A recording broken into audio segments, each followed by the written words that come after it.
Today, I'll talk about 100G, 400G, 800G extended reach technologies, standards, and applications enabled by silicon photonics.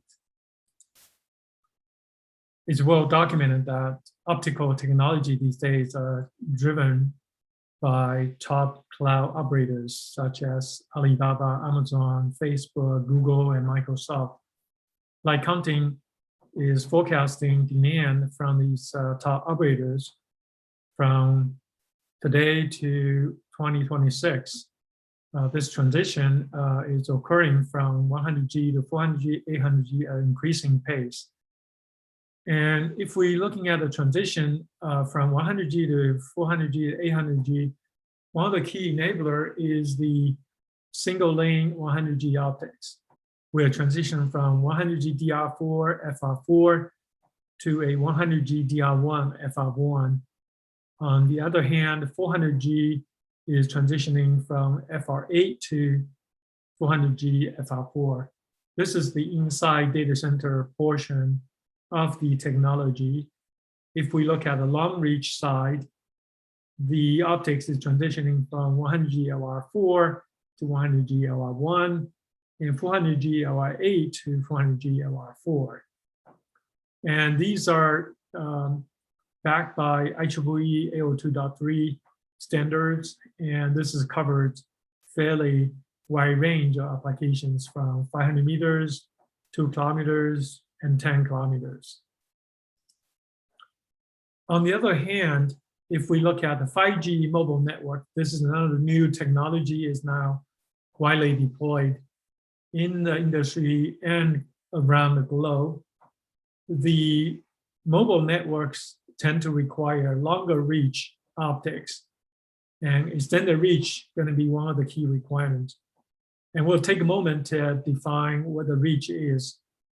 So-called DR is up to 500 meters, FR up to 2 kilometers, LR up to 10 kilometers, and ER, which is the topic of this discussion, represents extended reach, and this is up to 30 to 40 kilometers.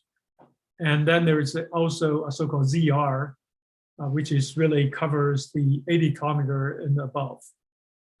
And I'm using this diagram to show an end-to-end optical networking from 5G end user radio antenna sites all the way throughout the optical networking through the front haul, middle haul, back haul, and then metro, and eventually will be connected to the large cloud operator data centers.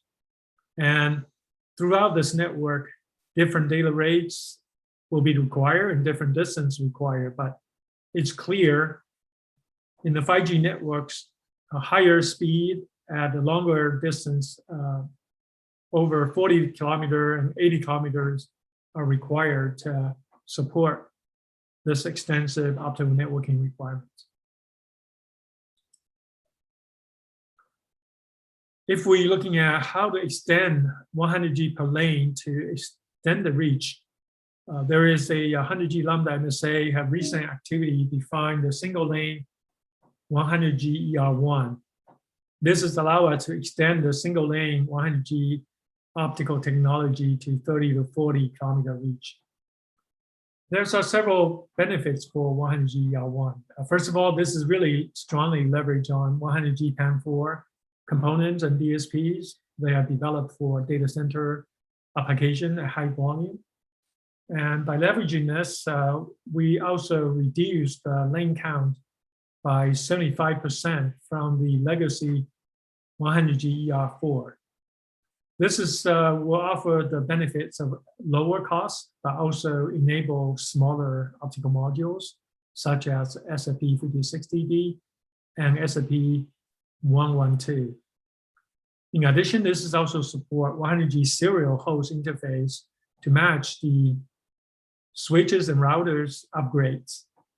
In addition, this is also offers WDM for new 5G and cloud connections with single lane 100G optics. And in the bottom here, this is just to show how simplified 100G R1 is compared to 100G R4 or or 100ER4 light, so to speak. And 100ER4 are going to require 4 sets of components. In addition, also require SOA, which is expensive component. And 100ER4 light will require 4 sets of transmitters and receivers, including high modulation speed optics and including the APDs. To achieve the 100G per lane extended reach, one of the critical requirements is to meet the fiber chromatic dispersion tolerance. And the technical nuance here need to be paid attention to, since zero dispersion does not occur only at one single wavelength. As a matter of fact, it requires to handle fibers with zero dispersion in a range from 1300 to 1324 nanometers.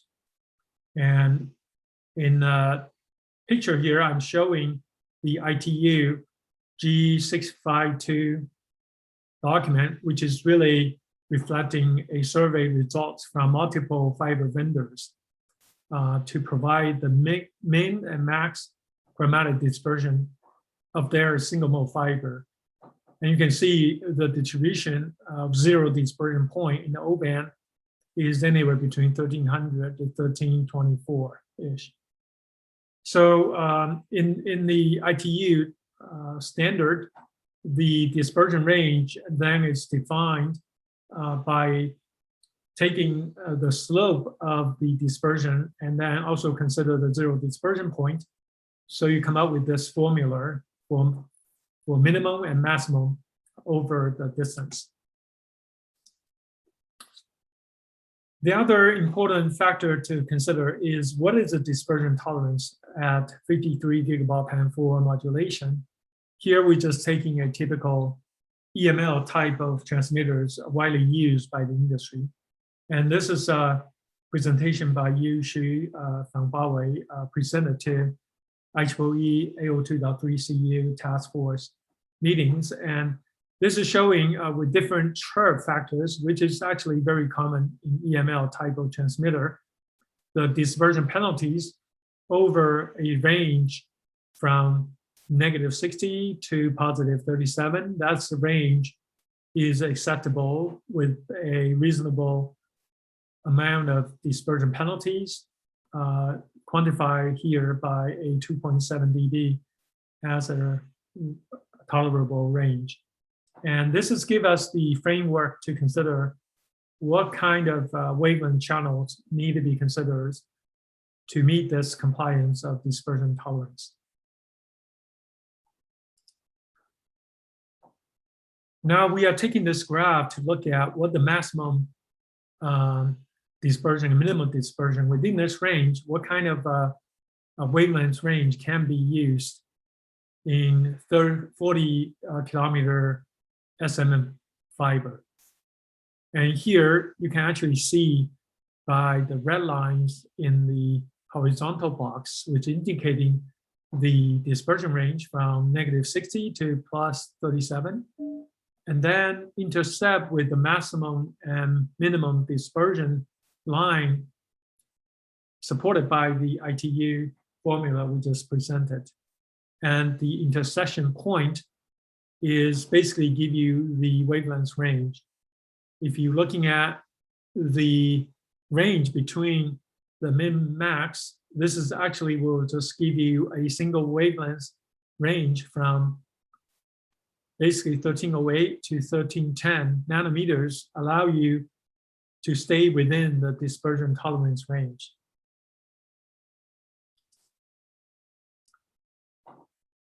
And we discussed earlier about the EML, and recently there are actually newer technology is considered particularly developed for data centers, and these so-called Mach-Zehnder modulators on silicon photonics can also be leveraged to support longer reach optics applications. In this example, we are showing a silicon photonics Mach-Zehnder modulator developed by Sifotonics, and in the same picture, also showing the driver by CMOS driver IC to match the silicon photonics PIC. And in this example, there's multiple Mach-Zehnder modulators, but we're just showing what is the dispersion penalties from such Mach-Zehnder modulators. And we can see here from -60 to +37, the dispersion penalties can be maintained below 1 dB.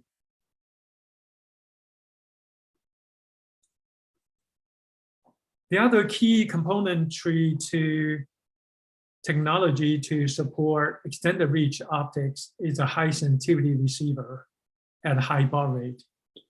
And we'll discuss how germanium silicon APD is a new technology can be leveraged on.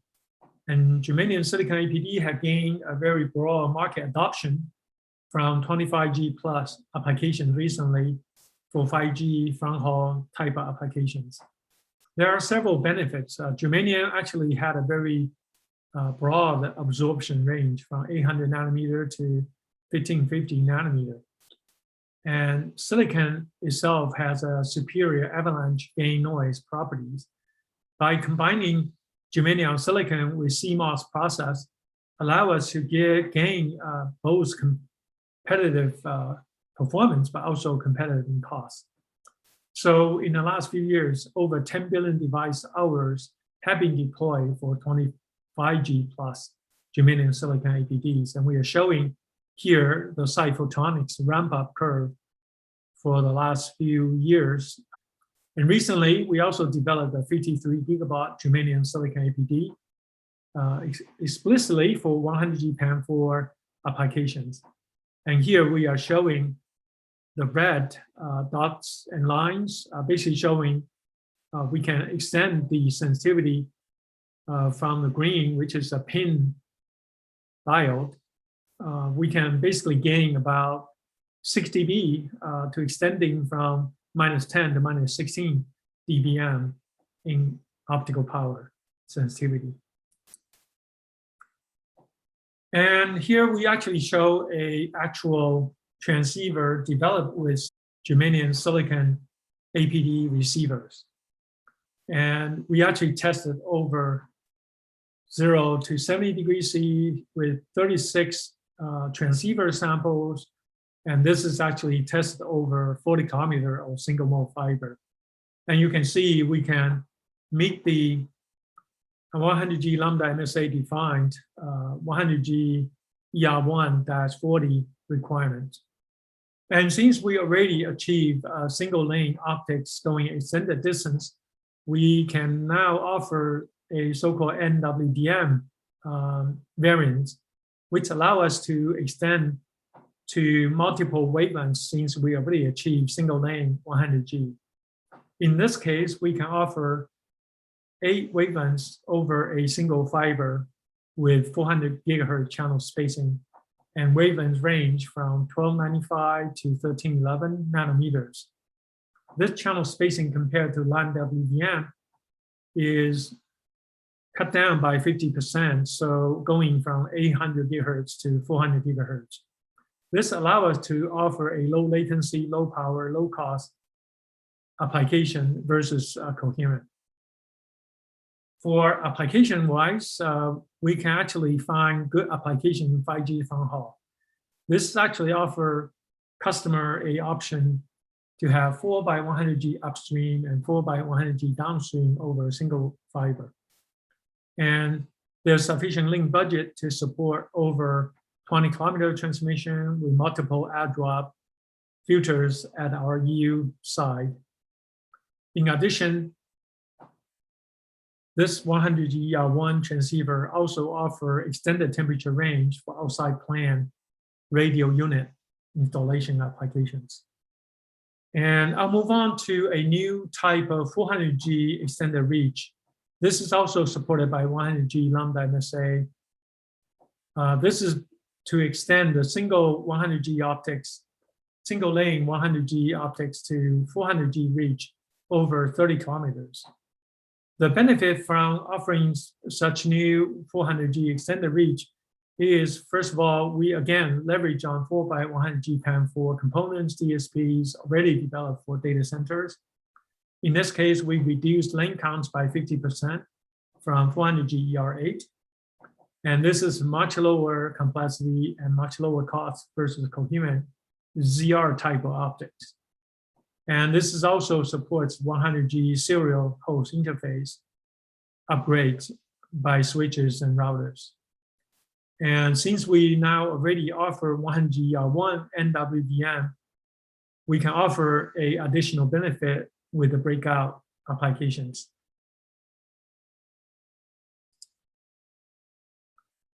Here we describe a proposed channel wavelength. In order to meet the dispersion time range from -60-ish to +37-ish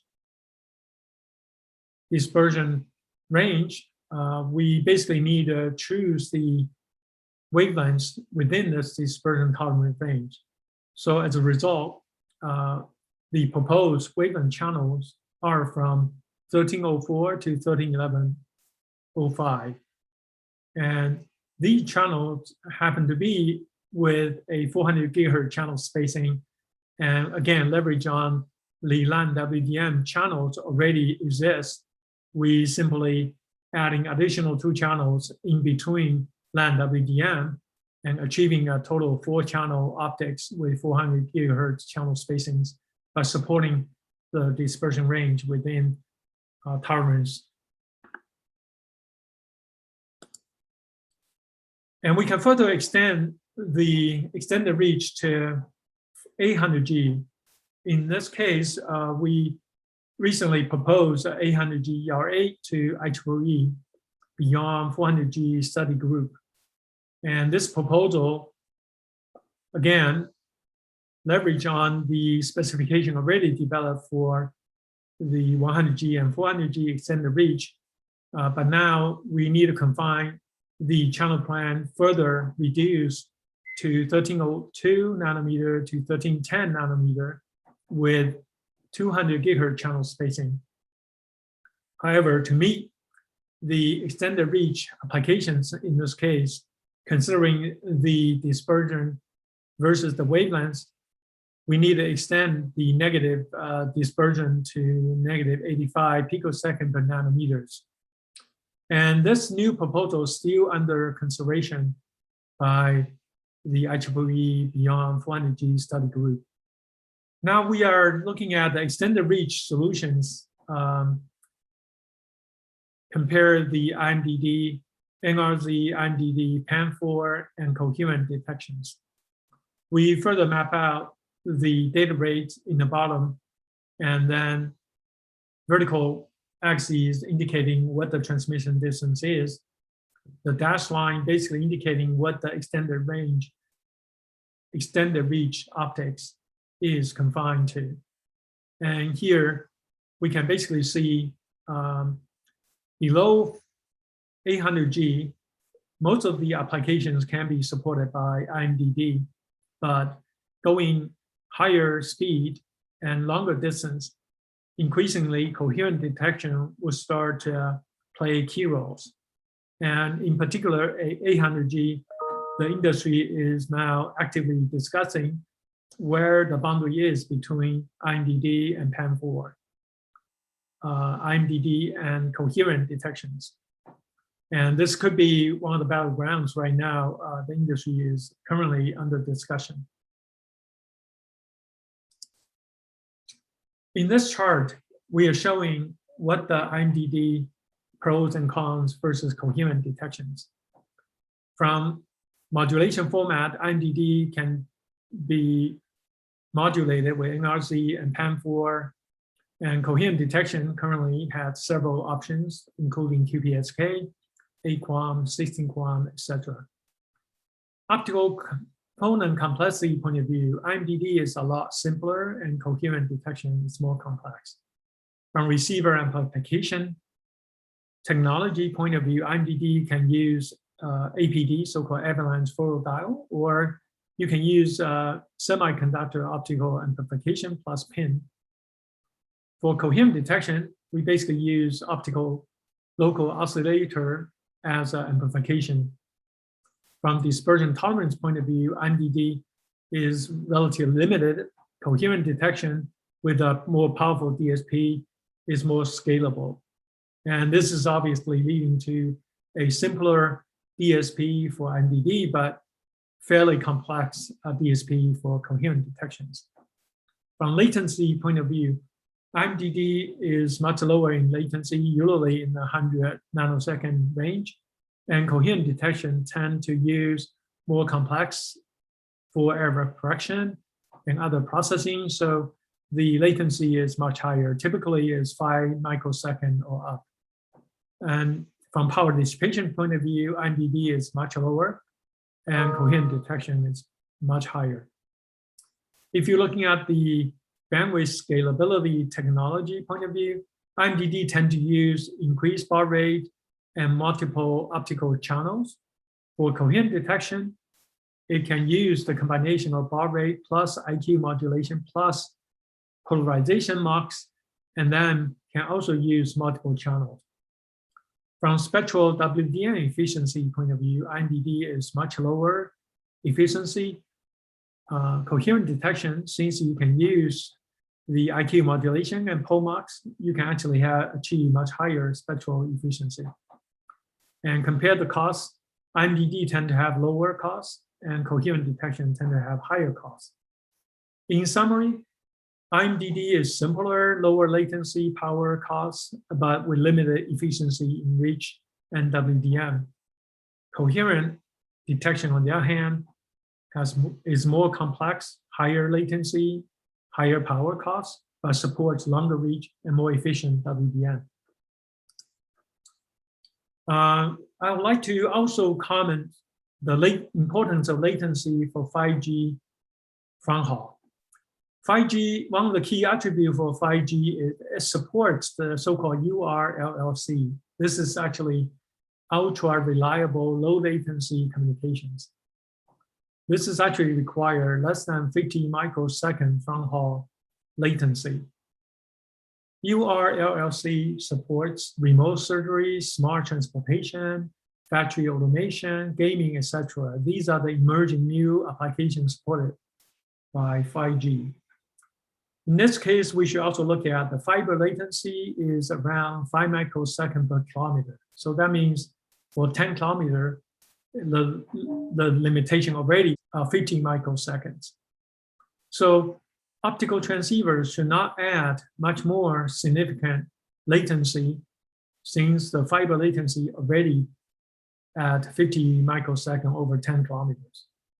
And MDD offers fairly low latency in the 100 nanosecond range, and coherent actually will require higher latency. So in this case, it becomes important for 5G front haul to choose a lower latency transceiver technology. For example, using the 100G PAM4 type of options rather than coherent options. And we know that earlier, germanium silicon APD is one of the key ingredients to support extended reach, at least up to 800G, from 25G, 100G, 200G, all the way up to 800G. And silicon photonics coherent technology can also be leveraged to support coherent type of applications. And in the longer distance, for example, ZR and ZR plus type of applications, coherent already are dominating the higher baud rate applications. And we anticipate to go further beyond 800G. The silicon photonics will also support coherent applications with shorter distance. For example, in the industry, we already started to discuss 10-kilometer type of applications with coherent technologies. In summary, we are looking at 100G to 800G extended reach solutions throughout the 5G to data center networks. And we already discussed 100G ER1 and WDM can support front haul applications with multiple wavelengths and multiple 100G over a reasonable distance for front haul. And we also discussed 100G ER1 can extend the distance up to 40 kilometers. And then 400G ER4 will be quite useful for connecting metro type of applications, for metro type of applications, and also for data center type of applications. And 800G is emerging, and the industry is still discussing, do we use PAM4 IMDD, or we start to use coherent for 40-kilometer type of extended reach applications. In general, there will be a mix of direct detection, IMDD type of applications, and then also coherent will start to become a very viable alternative technologies to cover 40-kilometer and up, including ER and ZR, when the data rate start to increase, going from 400G to 800G. Thank you.